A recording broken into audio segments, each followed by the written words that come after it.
Hello, good people. Welcome back to yet another video. Pano pa Saint TV. Basa richienda mberi. Zita rangu riri pachitupa rinonzi hangu Saint. Muno muna 2026. Tichida kutenda zvizhinji Mwari vakatichengetedza kuti tipinde mugore rino iri. Tichitoti makorokoto kune vese vatanga tisati taonana nawo mugore rino. Aiwa tinoti makorokoto anditi makorokoto ekutendedzwa kupinda mugore ra 2026. Makadi. Nhasi handisi ndega asi chekutanga tisati takurukura na special guest wandinaye anonzi yechishamiso. Chekutanga, if you are watching us for the first time kana kuti usati wasubscribe, subscribe, turn on your notification bell so that every time we upload a video you'll be notified. Also, don't forget to follow us on our Facebook page rakanzi Saint TV. Neku TikTok saanko Saint anditi. Chishamiso wakadi yako Chiperi makadiyo anditi. Yeah. Zvirikufamba zvakanaka. Aiwa zviri right. Makorokoto egoredzo. Aiwa ndiri tese. Anditi. Tirimo. Anditi. Yeah. Ari sei projects? Projects tiri kuzama zviri kuita. Yes. Alright. Chekutanga kune vamwe vanhu vatanga kutokuona nhasi. Anditi.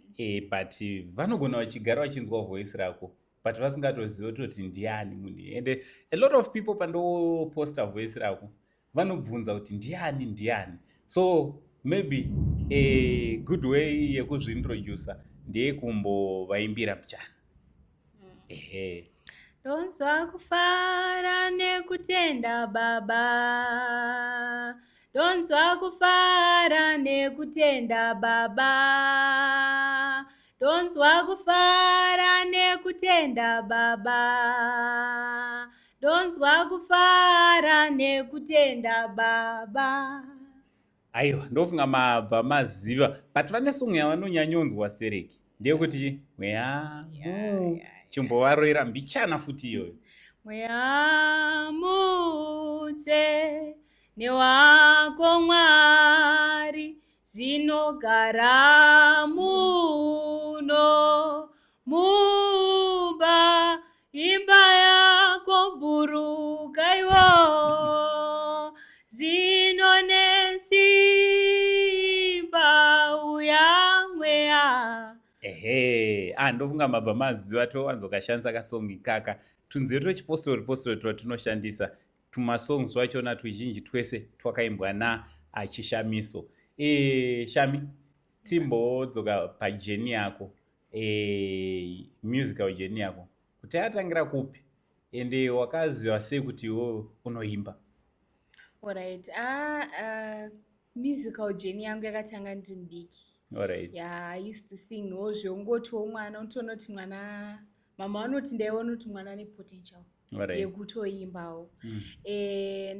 About grade 4 ndopandakatanga kuimba muchechi. Alright. Chechi kupiko? Ndaipinda inonzi Zimbabwe Faith Apostolic. Alright. By that time. Alright. Mama vaindikurudzira imba.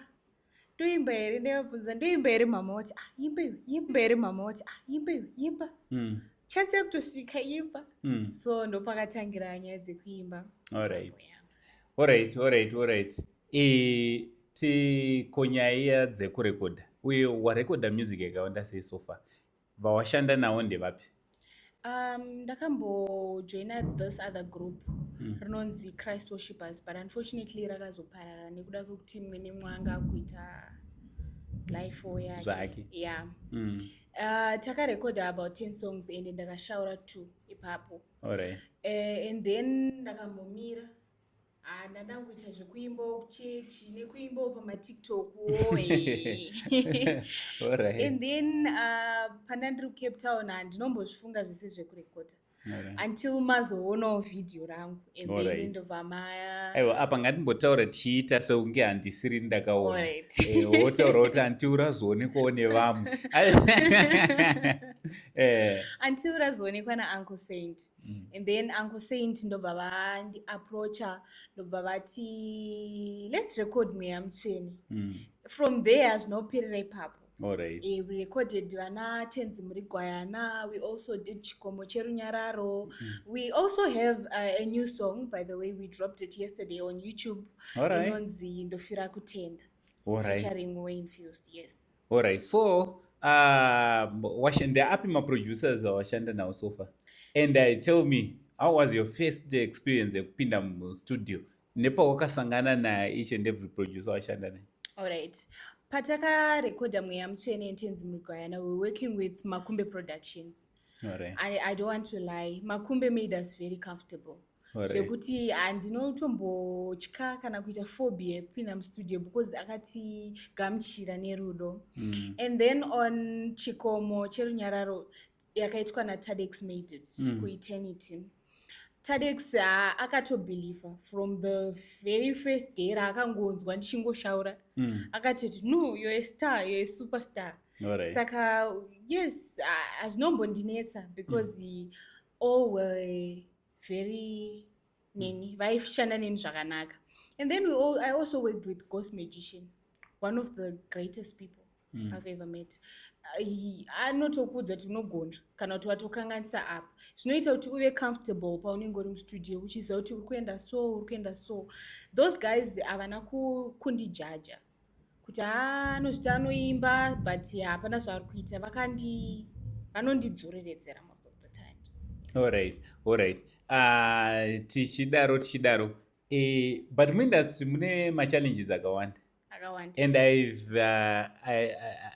and the api machallenges aungatiwo an upcoming artist adiri uri kusanganawo nawo. So far machallenges andiri kusangana nawo ndeyekuti it's hard to recognize an upcoming artist. Vanhu, it's hard for them.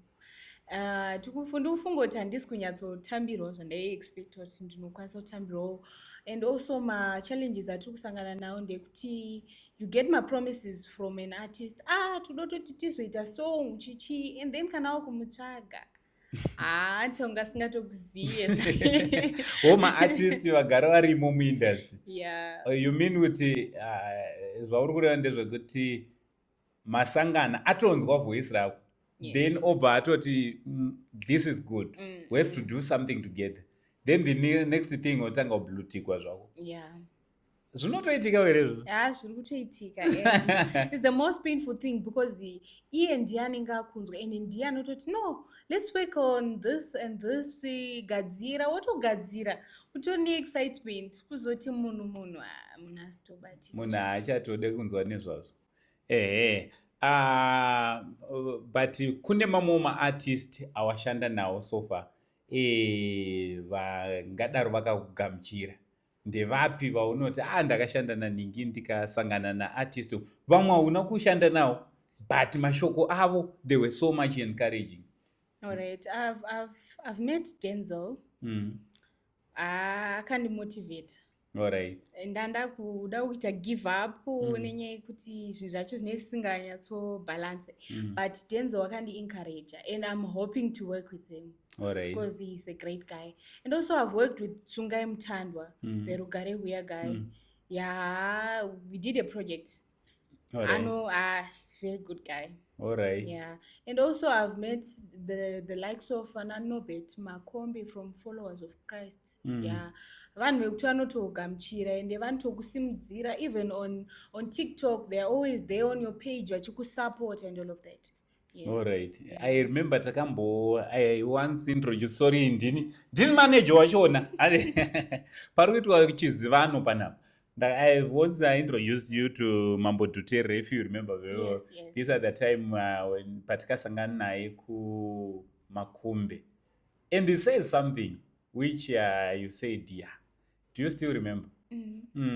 Akanditi, you are a very big person. All right. Yeah. Rambo akajanya pachipostori usabve. All right. Because ndikuto vision andikutoona pauri iri big. So I remember him for that also. Yeah, so guys, today we're having a conversation with one of the best upcoming gospel chipostori artist, Chishamiso. Yes, Chishamiso, she's recording my hits akawanda. zvekutoti sometimes going around in town unotonzwa masongs ake achiplayiwa, but nenyaya yekuti vanhu vanenge vasati vanatsoziva kuti masongs awa ndiani akamaita, you know, zvinopesa zvaita fanike munhu wacho asiri kuzikanwa. That's why tati Chishamiso, come, let's sit down, let the world know you out there. Chishamiso, there's a time yandakambouya wakambouya ukati angu ndashaya zvekuita mutown, ndanzwa song yangu ichiridzwa vanenge vachiridza vatengesa hembe. Chii chakaitika? And which song yaiplayiwa pai? So ndakabva nekuna Speak na Second. Ndaitofambawo zvangu ndobva ndanzwa mweya mutsvene. Alright. I was very excited. Ndakapinda mushopi imomo ndichida kutsvaga kuti ndiani ari kuridza song yangu ndingomutendawo zvangu kuti thank you, I'm very happy, but ndakamushaya munhu wacho. Ndobva ndatokontinua kufamba. This was the same day.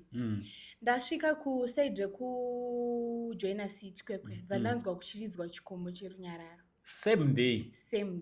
Eish. I was very excited. Ndakafara singaiti. Ndakafara. Just to know kuti zvawakarekodha, ozvinezvi you can walk out there and otoona vanhu vachitoteerera. And someone achitoplayera the public.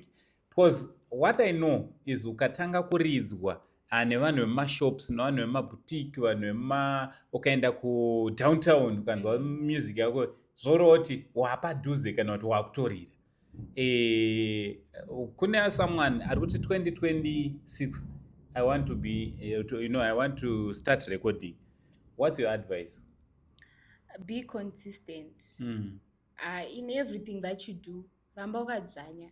And don't listen kuti vanhu vari kuzoti apa wakanganisa, because chandakaona ndechekuti vanhu vanojaja ma-upcoming artists. Vanonyanyoteerera ma-mistakes atinoita kudarika the message kana kuti the vibe riri pasong. Saka havakudza kuti song yako iri bo, vanokudza kuti but voice rako rakazoenderera apa kana kuti rakazodzikisisa stereki apa. Saka kune ma-upcoming artists ari kuda kuita ma-artists, don't listen to what people are saying unless your producer akudza kuti apa ni apa. I think what you should do is believe in your producer. Alright. Because ane those listening iye anonyatsonzwa kuti no zvikufamba so. Alright. Hanzi pane vanhu vaneka vanotaura zvinhu zvinegative. Don't listen to ma-comments ari negative. Because kuna vamwe vanhu vanoda kutokuwisira pasi. So this year tori kuti promise iko this year, because already you have got a lot of followers on TikTok, YouTube. Your YouTube channel is doing well, and I believe kuti even Facebook. What do you want to promise your followers and those who have believed in you, like Uncle said? Nah, I'm promising my Virabira. What? All right. I'm promising my Virabira. With the projects that I'm working on, we have got my songs that are relatable. All right. Ekufara, ekusuwa, not ekusuwa as such, but anoti kana uchiterera, you can feel like praying.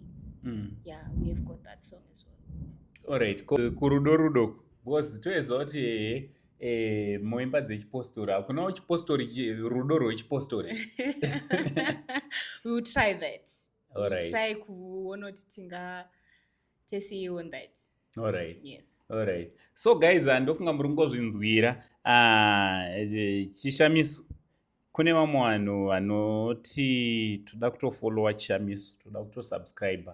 Vanogona kuona kupi? All right. On YouTube, munosecha pakanzi Chishamiso Nkosazana. And then on TikTok, it's Chishamiso Nkosazana as well. On Facebook, it's Chishamiso Nkosazana Mpanguri. All right. Yes. All right. So guys, zvamunoita mimi mchibva kungoonawo this video, go and subscribe pa YouTube channel yemusikana. Ane videos aripo, I think 4 or 5. Go and watch those videos. When you see drop your comment otaura kuti aiwa Shamiso ndakuonawo kupi pa Saint TV. Let's support our own upcoming. Maybe you have got another upcoming artist or nozo ari kutopisa sezvikuita Chishamiso pangoda platform Saint TV panapa change tripo kunge tritino batsirana nema-upcoming artist. Mashoko ako ekupedzisira kune vatsigiri vavo? Chandoda kukudzaika ndechekuti ndinokutendai. The support that you have shown me yakakurisa. Ndandisingambotarisira kuti ndichareceive this kind of love, especially from you, my supporters. Thank you very much. Right, usati waenda sekupinda kwawaita buda futi uchidaro. So guys, gaina ndichazotaure futi after Chishamiso ataura. From Ango saying Chishamiso, for now it's much love and God bless you all.